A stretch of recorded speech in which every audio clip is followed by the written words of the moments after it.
Man, this is a video I've wanted to make for a very long time. Colin and Samir started their YouTube with nothing, working their way up for 10 years and almost giving up. Kept uploading until they found their format, an interview show on what it is to be a creator. Welcome, you're on the Colin and Samir podcast. Right, thank you so much. Thanks for having me, man. We've talked about this. You know, a YouTube channel is a resume. I got a penny for 30 days. Like it. I'm going to do this or I'm going to die trying. Like no one is doing anything close to what you guys are doing. Appreciate that. Appreciate it. We will definitely. But what is their secret to telling great stories? We also have this amazing gift of, over the last year, we've built a talk show where we get to talk to creators. And we would have creators come into our office, like Ryan Trahan, and sit there and talk about making redemptive work, making work that, makes you feel excited.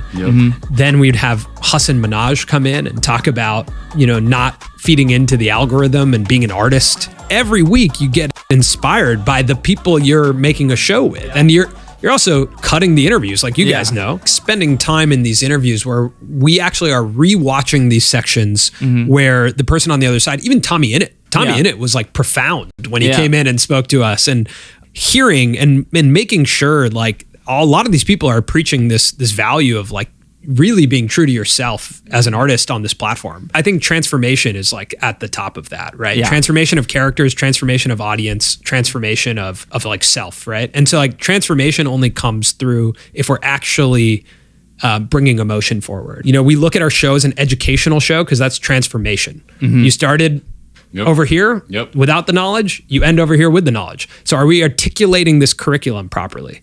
So when we do interviews, if you watch our interview with Mr. Beast manager Reed, we're wild with the graphics because we feel like that articulates and that can change you. That can leave you with the knowledge. It'll stick in your head. You're a new person because you watched our piece. And anything that gets in the way of that articulation, I think for us cutting interviews, it's anything that is not clearly articulated, we cut.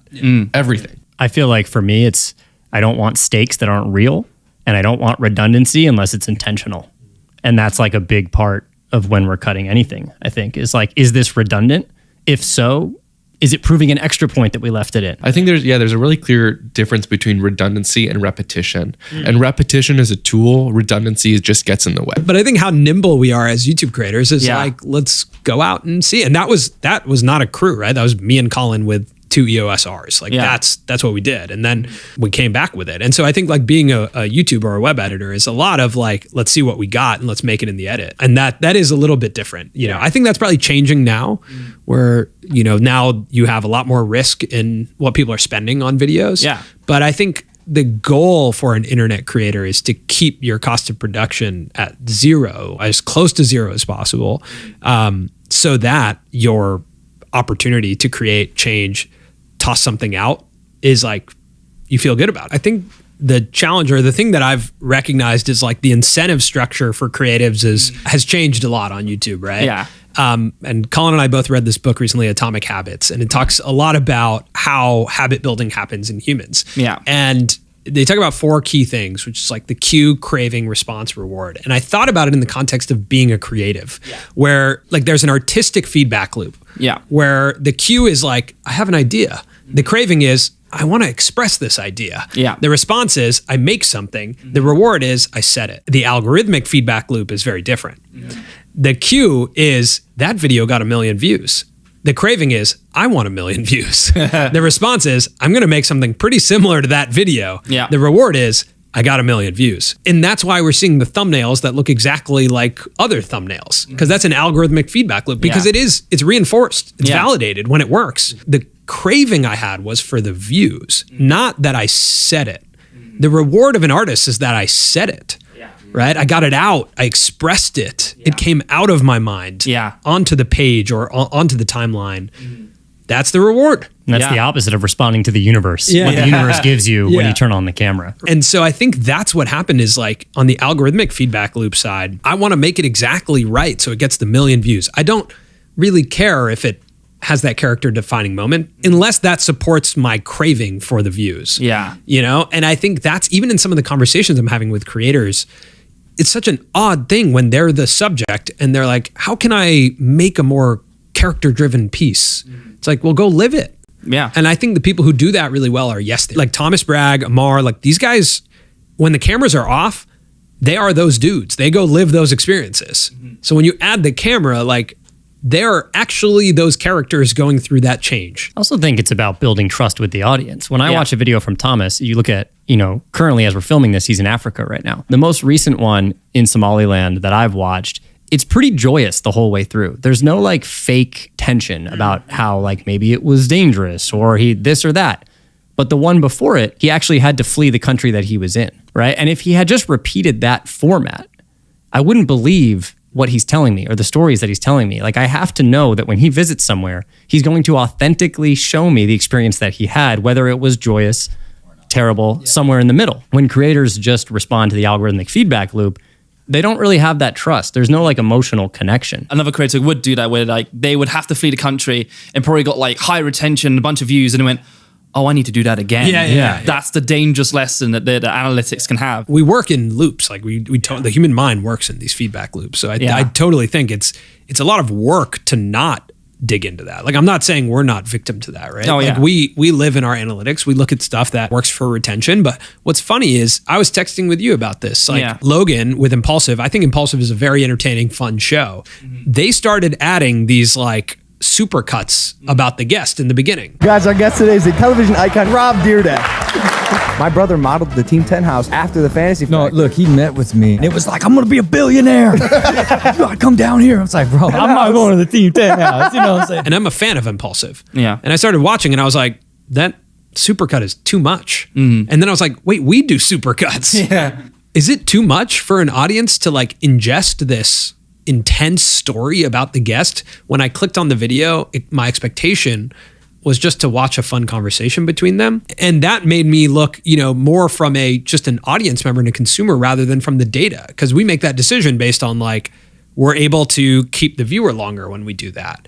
But do I like it? And I had to start to reevaluate it, right? And be like, do we need it all the time? Do I like it all the time? I think that's like a really interesting question for creators to ask themselves. Is like, are you the consumer of your own content? If so, try and watch something in the same genre. What do you like, not like about it? And not from how many views did it get or anything, just like, how did it feel to watch it? What do we want to do as artists compared to what will work for the biggest majority of audiences? I call them the video essay intros. Like, is that overwhelming for the audiences? Is that actually risking the audience's experiences? Because like we're overloading them with information. And they went, nah, f this, I'm out. I wanted a conversation, but this is giving me too much. I'm not interested in this. I'm out. But I think also from a editing standpoint, like when you're cutting interviews, so the majority of our year has been cutting interviews. When we would look at an intro that Chris or Tyga on our team would do, we'd take a step back and be like, that stylistically represents how cool and, again, like that's the brand we want to be building. Like stylistically, that's super cool. And it was almost like this lost art of editing because as we were cutting interviews, like there's less post-production that goes into that. There's less storytelling. There's less of those, exciting moments. So the video essay was also the moment to like shine. Hassan Minhaj is one of the master storytellers of our generation. But it didn't happen overnight. 10 years, 1 month, and 9 days of training. Yeah, we don't just cut interviews. Look what else we can do. Yeah, exactly. It's an identity piece. When we put out the Mr. Beast doc, there was multiple people who hit me up and were like, who was there filming with you guys? And I was like, no, it was us. We were the ones filming. Like, we are those guys. They're like, I didn't even know you guys did that. Yeah. And you're like, no, that's where our career has started. It's our whole career has been Colin and I traveling around with cameras. And you're like, the identity is sometimes challenging to communicate. The majority of people know us as guys who interview people and talk. And I think that's like that's a really interesting balance of like trying to communicate the identity that for yourself as a creator and as an artist. I think editing interviews has surprised us the way that we edit it. Samir was talking about it earlier, but I think the goal was let's do something really low lift where we just press record and then cut. That's weird. That's exactly what happened. It's like, let's, we can commit to that once a week. Let's just press record and put it together, cut angles. Yeah. Don't really even need B-roll, A-roll, no need. They refuse. And I can't handle it. Like I actually just can't watch it. I'm like itching. Like if you watch the way that I watch a YouTube video, if it starts to if I start to lose interest, I'm like, next 15 seconds, next 15 seconds. If I even think I know where you're going, I'm bored. Yeah. I'm like, I know where he's going with that. So I'm not going to watch. So inherently, I'm a tough cookie to crack, I guess. Like with I start moving things around. And if I watch the selects of a long form interview or just the raw footage, I'm already starting to understand that like, okay, this question was asked here, but then our guest started kind of searching for the answer. Okay, they actually started talking about it 15 seconds later. So let's cut out that 15 seconds where they're just searching for what the answer is. But then that question and answer actually relates more to this thing 20 minutes earlier. So let's just move the entire question earlier in the interview. And that's actually not the most interesting interview. So let's move that whole part of the interview. So let's move it all to the latter half. And let's take the most interesting questions and answers and put them right up front so everyone's really interested and get a good cycle of questions and answers that are the most interesting in the beginning. Is there an instance of that with an interview? That's every That's single almost every That's interview. literally every single interview. I think the only one that is left pretty much as it happened was the Mr. Beast one. We went to go visit Jimmy in Greenville. We filmed at his new $10 million studio. And this is at a time where like not many people had, no one, I don't think, had like a long form interview with Jimmy yet. We had done a few like virtual ones during the pandemic, but he had invited us out to go see the new studio and we filmed a bunch and then we did this long form interview. And when we came back, we had the long form interview and I was like, let's put that out. And I remember Colin and I talked about it and Colin was like, we're not just going to put out like a 2-hour interview with him. And Colin then took it and cut it down into like a tight 14 minutes. Wow. Yeah, I mean, that was my first experience with us potentially transitioning to an interview show. Yeah. And so I was like, all right, yeah, I'll spend some time with the footage. And it came back 14 minutes long and I had recorded VO on my phone. And Colin interviewed Jimmy's mom and it was a video essay. And it's a great video. I mean, we sent it to Jimmy and Jimmy called immediately after he watched it and was like, that's your best video. That moved so well. It was like, that's it, And so there was talk of like, that's the video we made. And it went out, got 1 million views and it was like, great. But I had this itch to put out the 2-hour piece. And I remember I called Jimmy too. And I was like, because Jimmy said to us when we were there, he was like, you're not just going to put this out, right? Like, just like this, like you're going to cut it a little bit. I called him and I was like, you cool if we just put out the 2-hour piece? And he was like, yeah, that's fine. I mean, I don't know how it's going to do. And that is the video. 15 million views. Yeah. 15 million views with a AVD of 40 minutes still. Oh, wow. We don't have those stats yet. So it was this interesting moment, I think, of like recognizing that it is dependent on the guest. It's obviously, and Jimmy's, a different beast. Don't encourage him for that. Don't encourage me. For that. But it is dependent on that. But I do remember that specifically as like a moment between Colin and I of watching Colin have this identity feel of like, for you specifically, like, are you the guy who travels and talks?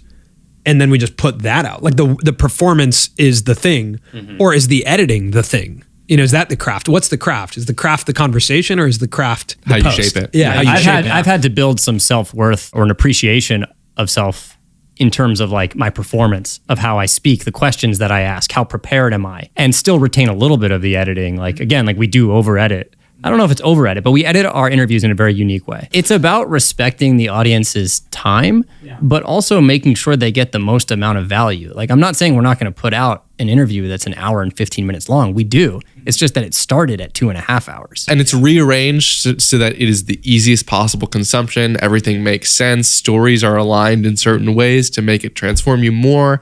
It's a very particular process. It's just, we're trying to get you to the end so that you actually learn all of it. That trust that you guys have built with your audience is something I really appreciate.